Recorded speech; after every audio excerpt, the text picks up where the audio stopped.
Molly Waggoner, and Molly is the owner of this beautiful home and the owner and principal designer of Live Inspired Homes. And she began her journey years ago, breathing life into local properties as a creative outlet while she was raising her 2 children. And what started as a personal passion quickly evolved into Live Inspired Homes, a premier design build firm specializing in high-end coastal properties. She is known for her signature California coastal aesthetic. She draws inspiration from her travels, her love of surfing. I mean, she has the best tan ever. And a deep appreciation for style and craftsmanship. As you can tell from the home that you're currently in, Molly believes that a home should be more than just a structure. It should be a reflection of a life well lived. When she isn't transforming houses into beloved homes, Molly is living life on the pickleball court or skiing the back bowls. Are you a snowboarder? Oh, got that right. Snowboarding the back bowls of Jackson Hole with her husband, Jason. Hi, Jason. And their 2 golden retrievers. There's 2, right? Yeah. 2 still. Okay, 2 golden retrievers. So please join me in welcoming the owner and principal designer of Live Inspired Home.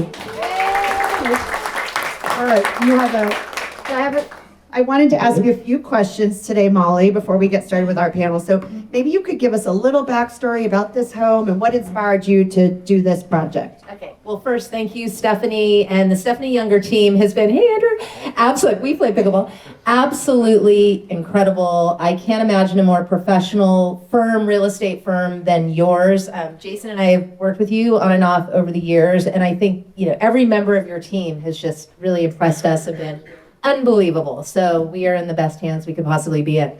And thank you everybody for coming out on this beautiful day. I just got back from Jackson Hole, Wyoming, where I've been for a month, so I'm not tan, but am leaving in a couple days to go to Costa Rica to go surfing. So looking forward to that.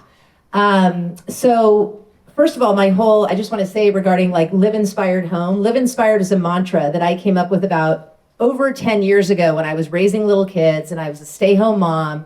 And I was a little bit stalled in my own personal life, feeling stuck, and was asking myself, what's my purpose? And I looked to my life and I looked at anything that I was really successful at were things where I had a seed of inspiration. Something inspired me, and then I just went full on into that thing. And over the years, it's been building homes, it's been surfing, it's been moving to Jackson, it's been pickleball, it's been all of these things. And so I developed this mantra, Live Inspired, which is sort of my North Star in my life. And then when I started doing homes, I was like, well, I want to build inspirational homes. And I want to build homes that people feel inspired to live their best life, where they're arriving and launching from a place where they feel like, I'm living my best life. I'm inspired to go out and do what I'm inspired to do and come home and reset. So that's kind of where Live Inspired Homes came from in my own personal mantra. With this home, I fell in love with this lot. I think a lot about light when I'm building homes. When I grew up, my dad built the house that I lived in and many homes in the Marin County area. I grew up in San Rafael, outside of San Francisco. And I remember as a little girl walking into the home that he built that I grew up in and the other homes he was building, and they were all just these spacious, light-filled, big windows, just light pouring in. And so that is the very first thing that I look at when I walk into a home, whether it's a home that is already established or a home that I'm going to build, is what is the light? This particular house I love because it's west and east facing. So the west is over here, so that gets that great golden afternoon warm light. So at the end of the day, when you're drinking a glass of wine or you're making dinner or you're settling down after a long day of work, you get just that warm glow. And then the east facing light for the bedrooms gets the morning light, which I love, gets you up going. So the first thing I look at when I look at a home or I look at a lot is, what is the light? Am I feeling that flooding of warm, natural light? Can I create a really open space? Because I think that's where inspiration starts for me. And every time I walk in this home, I'm just like awe-inspired, really, still after building it. So that's the first thing. The other thing is, I know this particular street or area of Westchester hasn't quite seen its day yet compared to other parts of Westchester, but it's going to happen, and it's going to happen fast. There's already another house being built just down the street. There's going to be a lot more houses that are going to follow the lead of this house to come. So I like to look for areas that are on the bubble about to blow up. And I like to be the first on the block, to kind of set the tone. I don't love gentrification, but I do like when I'm building a home, I'm thinking of, I want to be an inspiration to other builders. Yeah. And I want to do something that fits with the area, but inspires the area. I call it building forward. So building into a future that we're envisioning for ourselves, our family, our neighborhood, our community, our city. And so I feel a lot of responsibility in that as a designer and a builder to build forward.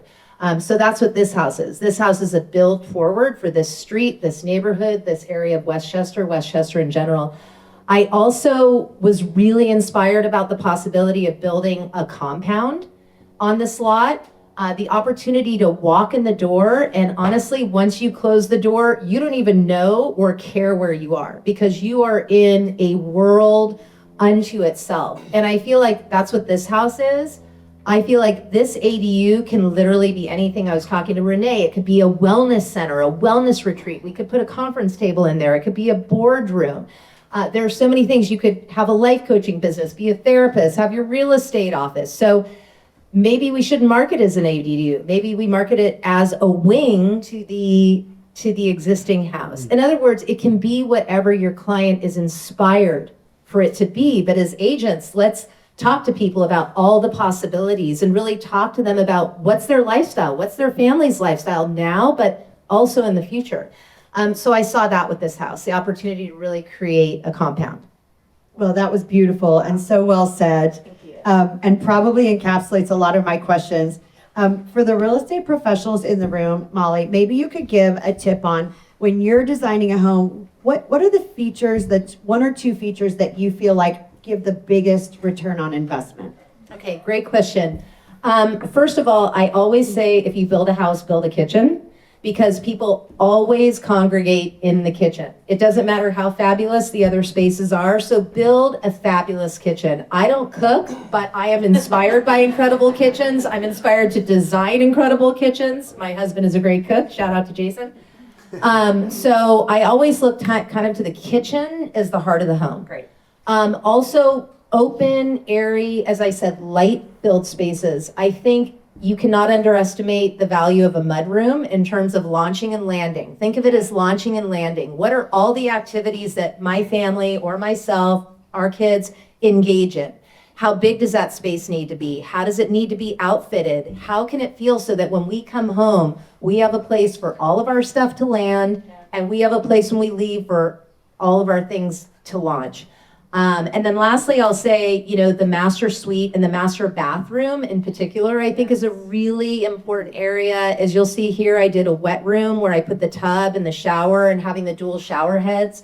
I love that. Not only is it on trend, but I did that in our home in Jackson, and I just absolutely love having that all encompassed. It's like a launching and landing in the bathroom. Launching and landing in the bathroom, exactly. And the tile, if you haven't been upstairs to the bathroom yet, that tile in that master is like just gorgeous. Thank you. And then lastly, when you go into a fixer-upper, what's one thing that you would encourage agents to look at? You get that question a lot, like, what do I do with this? And so, I feel like after 23 years in this business, I've trained my eye. But for maybe people who don't have that years of experience walking in and out of homes, can you give a tip or two on what to look for in a fixer-upper? Absolutely. I think we just bought a house in Jackson Hole a few years ago that was a mid-century modern. It was built in the early 70s. It was a smaller house. It sat on a big lot. And so we really went back and forth about whether or not to remodel or new build, which I know a lot of your buyers are questioning. And for us, at the end of the day, the architecture of the house was so cool. The way that it was positioned on the lot relative to the views that it offered, et cetera, it just offered a lot more upside potential for us to remodel it than to scrape it and rebuild, because so many things were right about it. So I think with your clients, when they walk into a house, it's like that first impression, like maybe they don't like the carpet or the wallpaper or the finishes, but they just have a vibe. They just have a feel like, yes, this feels right. Whether it's the light or the size or the architecture or the directionality on the lot with respect to view. And then it's like, okay, it's that saying, it's got great bones.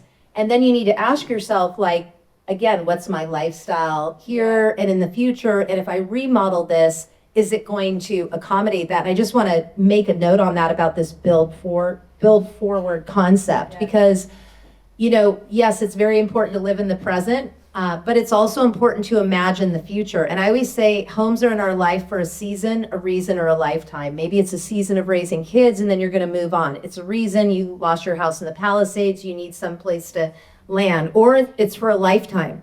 So if it's for a lifetime and this is going to be a legacy property, that also needs to come into the equation of, I can remodel this house, it's got great bones, great light, you know, I could fix it up, but is it going to be suitable to my needs 10 years from now, 15 years from now? And that's something that you need to take into consideration also. And lastly, if it's a small house on a great lot and there's just a lot of potential to just start new and build bigger, and again, if you're going to build forward, I would go with that, because remodels can be a headache because you're dealing with existing conditions.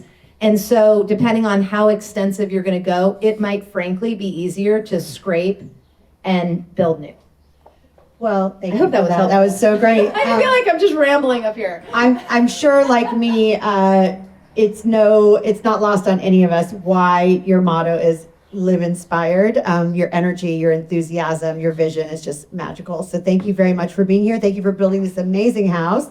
And Molly will be here. Are you able to stay? Yeah. Molly's going to be here. So please talk with her after. You should refer her to your clients. You should refer her to developers you know. So make sure to make a friend of Molly Waggoner. She's terrific. So thank you very much. I was going to say, I don't have a business card, but I'm on Instagram at @liveinspiredhome. And you can DM me through that. Excellent. Thank you, Mom. Thank you, Stephanie.